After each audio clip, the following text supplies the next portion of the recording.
تو اور ایسے لوگ وزیر اعظم نے اپنے ساتھ لگا لیے جو غیر منتخب تھے، اور ان کی وجہ سے بیوروکریسی جو ہے، منتخب ارکان کی بجائے بیوروکریسی کا غلبہ جو ہے وہ آ گیا حکومت کے اوپر۔ تو ایسی جتنی بھی، یہاں تک انہوں نے کہا ہے کہ عمران خان کو اس لیے برداشت کیا جا رہا ہے کہ کوئی دوسرا آپشن نہیں ہے۔ مسئلہ یہ ہے کہ اگر دوسرا آپشن ہوتا تو یہ اب تک معاملہ گول ہو چکا ہوتا ہے، یہ وہ کہہ رہے ہیں۔ تو بس اگر بادی نظر میں دیکھا جائے تو یہ بات جو فواد چودھری نے کہی وہ بھی سچ ہے، اور اگر وزیر اعظم نے ان کو سرزنش کی کہ آپ اپنی کارکردگی کو بہتر بنائیں، لوگ اتنا زیادہ انتظار نہیں کر سکتے، بحران ایک طرف، کیونکہ قوم تو یہ چاہتی ہے کہ ظاہر ایک ٹیم آئی تھی تو ہمارے مسائل حل ہوں گے، بات تو میں سمجھتا ہوں کہ جینون ہے، اور ایک بھی بات جینون ہے کہ جس طرح لوگ سمجھتے ہیں کہ ان کے مسائل حل نہیں ہوئے، اگر تھرڈ آپشن ہوتا تو وہ اس پر بھی کام تو ملک تو چلا ہے۔ بھائی میں نے آپ کو بتایا نا کہ بیسک چیز جو اس تمام انٹرویو کو آپ پڑھ لیں گے تو بیسک چیز جو آتی ہے کہ وہ وزیر اعظم کا نام لے کے کہہ رہے ہیں کہ عمران خان صاحب نے کہا ہے 5.5 مہینے اور یا 6 مہینے، ورنہ حالات بدل جائیں گے، کچھ پلٹا ہو جائے گا، سیاست گڑبڑ ہو جائے گی۔ اچھا، آپ کو یاد ہے اس سے پہلے کہ جو سابقہ حکومتیں چلتی رہی ہیں، کسی بندے کو کابینہ میں اس قسم کی جرت ہو سکتی تھی؟ مسئلہ زبان بندی تھی نا،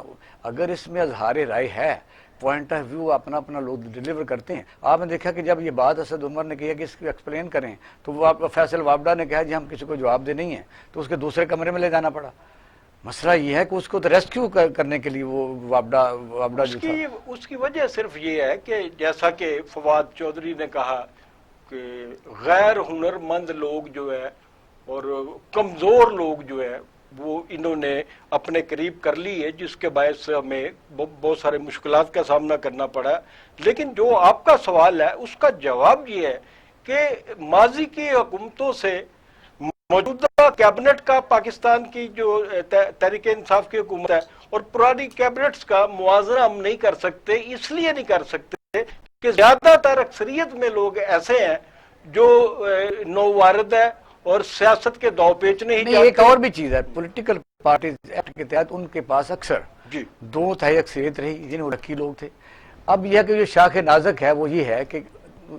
تعداد پوری بے مشکل ہی ہوتی ہے حکومت کرنے کے لیے، ہر آدمی ناراض ہے، الائی جو ہیں وہ ناراض رہتے ہیں، اندر سے مثلا لوگ سب بنا کے بیٹھے ہوئے ہیں، وہ پرانی چیزیں نہیں ہوئی کہ بھی جس قسم کی مرضی لوٹ مار کی جائے وہ بھی نہیں ہو سکتی، فنڈ ملتے نہیں ہیں، فنڈ ہے نہیں ہیں۔ وجہ ایم این اے بننے کا فائدہ مجھے ذرا بتا رہے، فواد چودھری کو تو یہ بھی غصہ ہو سکتا ہے کہ وہ ان کی پسندیدہ وزارت انفارمیشن تھی جو لے کے یعنی فردوس عاشق امان کو دے دی گئی، پھر اس سے بھی واپس لے لی گئی۔ تو یہ بھی دیکھیے، فواد چودھری جب فیڈرل منسٹر آف انفارمیشن بنے تھے تو ان کا جو لہجہ تھا یا ان کا جو ایک کردار تھا وزیر اطلاعات کے طور پہ، اس پہ ہم تنقید کرتے رہے، لیکن اس تنقید کا یہ مطلب نہیں تھا کہ ہم پر فردوس عاشق اعوان کو، جو ان سے بھی زیادہ گئی گزری تھی، ان کو مسلط کر دیا گیا۔ فردوس عاشق اعوان جیسے لوگوں کو اس حکومت میں اہم عہدوں پہ رکھنا، یہ اس کی اپنی ذاتی اناد میں بات کی ہے یا حقیقی بات کی ہے، لیکن میں being a citizen of Pakistan آپ سے کہتا ہوں کہ یہ غلطیاں بہرحال ہوئی ہیں۔ آپ کو پتہ ہے کہ اسپیشل برانچ ISI IB وہ انفارمیشن پرائم منسٹر کو دیتے ہیں، ان منسٹری آف انفارمیشن اتنی یعنی بہت بڑی منسٹری ہے، تو بلا وجہ کمپلینٹس بھی تھیں، انہوں نے اپنے بھائی کو وہاں بٹھایا ہوا تھا، یہ سب لوگوں کو پتہ ہے، ان کے معاملات تھے، لیکن چونکہ حکومت کے پاس عددی اکثریت اس طرح کی نہیں ہے تو یہ لاڈ پیار جو ہے فواد چودھری صاحب اکثر و بیشتر، یعنی کچھ لوگ یہ بھی کہتے ہیں کہ وہ نئی کوئی کہیں جگہ انویسٹمنٹ کر رہے ہیں۔ عددی اکثریت کا یہ مطلب نہیں ہے کہ آپ غیر منتخب آدمی کو یہاں بٹھا دیں۔ عددی اکثریت نہ ہونے کا، اکثریت اگر نہیں ہے ان کی، تو وہ یہ تو کر سکتے ہیں کہ جیسے بزدار کو وزیر اعلی پنجاب بنایا کہ جو ان کے فلاں مقاصد ہم کہتے ہیں کہ حل کر رہے ہیں، تو وہ بزدار کم از کم منتخب آدمی تو ہے نا۔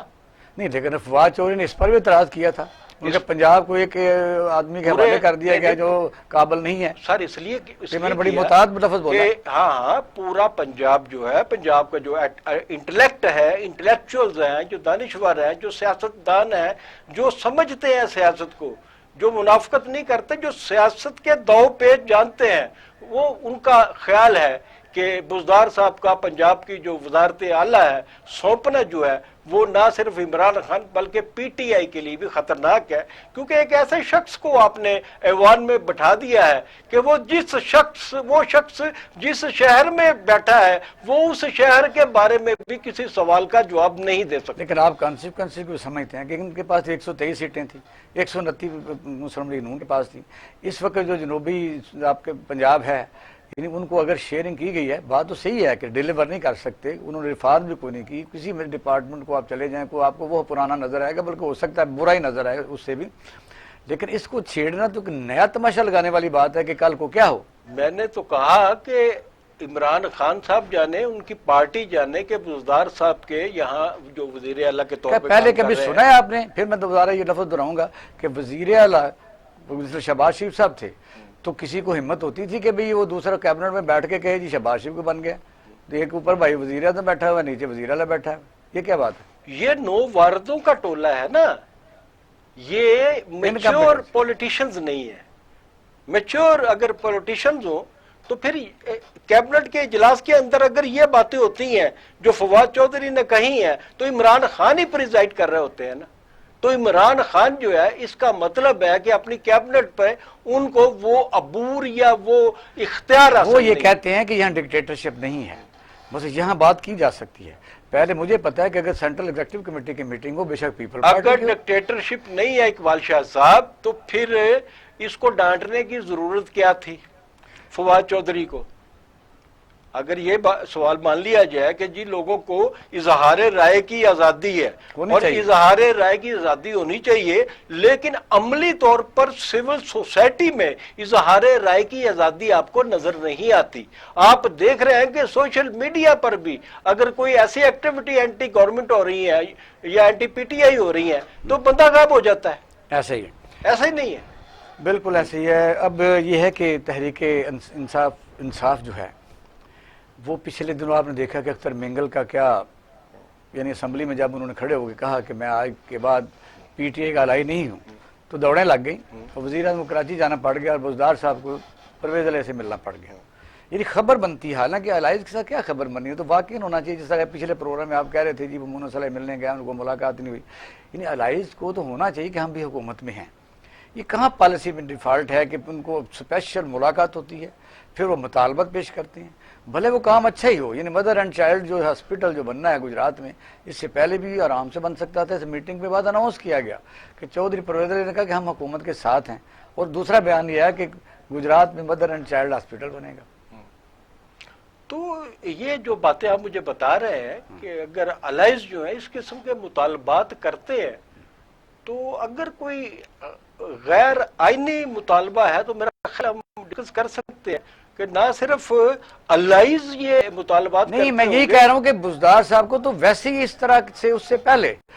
عام طور واقعی بات کر لینی چاہیے تھی کہ آپ کو کیا چاہیے، یعنی گجرات بہرحال وہاں ان کے وہ منتخب نمائندے ہیں، وہاں انہوں نے کو وعدے کیے ہوں گے، وہاں جو ڈیولپمنٹ ہونی ہے ہاسپٹل بننا ہے اچھی بات ہے، تو یہ باقاعدہ پھر ایک دیوار کے ساتھ کھڑے کر کے یعنی آخر کار جا کے پھر یہ ملتے ہیں اپنے اپوزیشن الائز کو، اپنے الائز کو۔ میں آپ سے کہہ رہا ہوں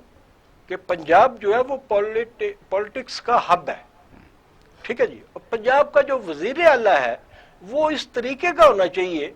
کہ مسائل در مسائل جتنے پیدا ہو رہے ہیں وہ عمران خان تک نہ جائے، جیسا کہ آپ نے کہا یہ بزدار صاحب کو حل کرنے چاہیے۔ عمران خان جن مسائل میں گرا ہوا ہے ان میں پنجاب کے مسائل سر فہرست ہیں، ذاتی طور پہ میں سمجھتا ہوں۔ آپ نے دیکھا کہ بزدار صاحب سے تو 4 چیف سیکرٹری انہوں نے بدلوا لیے، یعنی یہ ہے کسی کے ساتھ بھی اور کتنے عرصے میں، اور 4 سیکرٹری کتنے عرصے میں بدلے؟ اسی ٹرنے اور اسی 4 مہینوں کے دوران، 2-4 مہینے ان کے تقریباً بنتے ہیں۔ تو اس کا مطلب یہ ہے کہ بزدار صاحب جو ہے، دیکھیں بات یہ ہے، بات آپ کی درست ہے کہ الائز ہوں یا مثلا کیبنٹ میں انریسٹ ہو، سازش ہو، یا نئے سفر پر یعنی کوئی انویسٹمنٹ ہو، اگر آپ ڈیلیور کر رہے ہیں، اگر پنجاب میں آپ مثلا اچھے طریقے سے گورننس کر رہے ہیں، گڈ گورننس کر رہے ہیں، جس طرح آپ نے دیکھا کہ اب اس کو ساتھ کر ہی لیتے ہیں ریلیٹ کہ یہاں مثلا ایک خدائی وبا ہے پوری دنیا میں، ٹیکے مہنگے ہیں کوئی پوچھنے والا نہیں، ماسک جعلی کوئی پوچھنے والا نہیں، وینٹیلیٹر جعلی بن رہا ہے کوئی پوچھنے والا نہیں، کریں گے جی۔ بلکہ ظفر مرزا صاحب کا بیان فیڈرل سے ہے کہ بڑی زیادتی ہے، لوگ سرخیرہ اندوزی کر رہے ہیں۔ بھئی یہ خبر تم دے رہے ہو یا یعنی اس کا حل تلاش کر رہے ہو؟ یہ سارے معاملات جتنے بھی ہم ڈسکس کرتے ہیں ڈیلی، تو یہ میں بار بار آپ کو کہتا ہوں کہ یہ انتظامی ایشوز ہے، اور جب انتظامی ایشوز جو ہے ان پہ کنٹرول حاصل نہ ہو تو ذمہ داری جو ہوتی ہے وہ سربراہ پہ ہوتی ہے۔ اور ہمارا پنجاب میں سربراہ جو ہے، بیوروکریسی کا بھی جو سربراہ ہے وہ بزدار صاحب ہے۔ تو بزدار صاحب سے درخواست کرنا چاہیے ذرا وہ ایکٹیو ہوں، تھوڑی سا غصہ لائے، کیا انہیں تھوڑی کچھ آپ انہیں کوئی آپ انہیں مشورہ دیتے ہیں کوئی چیز کھائیں طاقت کی، یا کیا کوئی کسی حکیم سے دوائی لیں؟ وہ نہیں، ان کو دیکھیے یہ کہتے ہیں کہ وہ دنیا میں زندہ رہنے کے لیے طاقت کبھی آپ نے دیکھا ہے لاہور میں انہوں نے مثلاً جو نمائندگان ہوتے ہیں، لاہور ایک بہت بڑا مثلاً وکلاء ہیں، بہت زیادہ ان کی نمائندگی ہے، تاجر ہیں، ٹریڈرز ہیں، فنکار ہیں، اس طرح مثلاً ان کا کسی کے ساتھ بھی براہ راست رابطہ نہیں ہے۔ یہی میں کہنا چاہتا ہوں کہ مثلاً ان جو کا لوگ کسی بھی زندگی کے کسی بھی شعبے کے ساتھ ہم نے نہیں دیکھا کہ براہ راست رابطہ ہو۔ اور جن یہ پاکستان میں، یہ پنجاب میں جتنے بھی آپ نے شعبے گنے ہیں زندگی کے، تو وہ اپنی اپنی جگہ مسائل کا شکار ہیں۔ تو اچھا ایک منٹ میں مجھے بتائیے کہ اب کہتے ہیں کہ جس وقت کوئی تھوڑا سا اس طرح کی خبر ہوتی ہے تو فوراً لوگ بھاگ کھڑے ہوتے ہیں۔ آصف علی زرداری صاحب کے مینگل سے ملاقات ہو گئی، انہوں نے کہا جی آئندہ دن ہم آپ کو دکھائیں گے کہ کیا ہونے والا ہے جو آپ ہمارے ساتھ کر رہے ہیں۔ کیا وجہ یہ ان کے مقدمات کا ڈر ہے، ان کو بارگیننگ کرنا چاہتے ہیں، یا وہ اس طرح کہتے ہیں میں تو سال پہلے جو بات کرتا ہوں وہ میری پوری ہو جاتی ہے؟ جس سوال کا بھی ہم ڈسکس کریں گے آفٹر شارٹ بریک۔ ناظرین ہمارے ساتھ رہیے گا۔